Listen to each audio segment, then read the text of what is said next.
Hardcore 2, un ouragan d'action ou une perte de temps?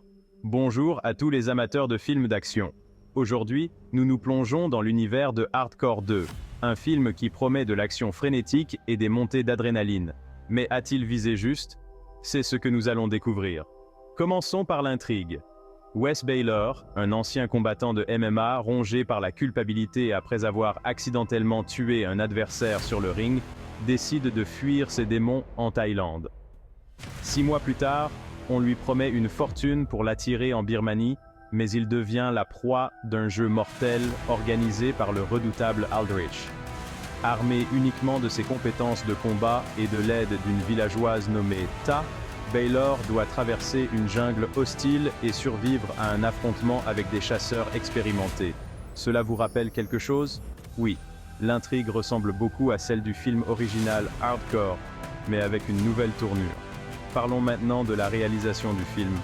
Le réalisateur Roel René, connu pour ses films d'action dynamique, cherche à capturer l'esprit du style de John Woo dans Hardcore 2.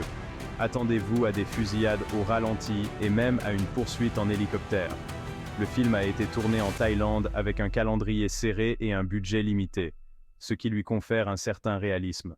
Le rôle principal est tenu par Scott Adkins, qui fait montre de ses célèbres compétences en arts martiaux.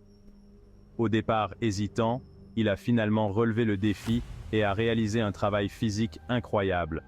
Temuera Morrison et Han Truong sont également présents au casting, apportant chacun leur propre style. Mais venons-en à ce qui vous intéresse vraiment, l'action. Les scènes de combat sont réalistes et intenses grâce à la participation d'Atkins à la chorégraphie.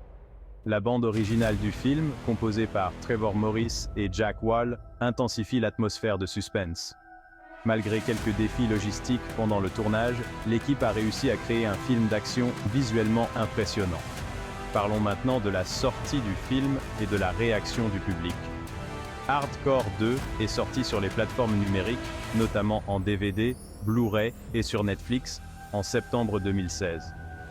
Les bonus, tels que les commentaires audio et les scènes de making-of, l'ont rendu encore plus attrayant.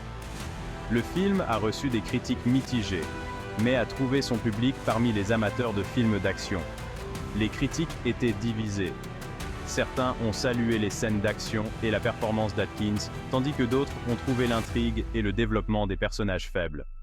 Mais soyons honnêtes, si vous regardez Hardcore 2, c'est pour l'action, pas pour des retournements de situations complexes.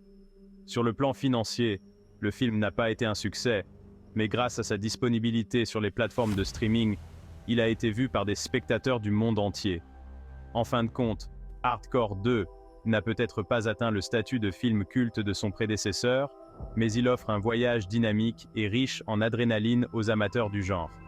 Si vous êtes fan de Scott Adkins, vous apprécierez son dévouement et sa forme physique dans ce rôle. Alors, Hardcore 2, une suite digne de ce nom ou un échec? À vous de juger. Merci de nous avoir suivis.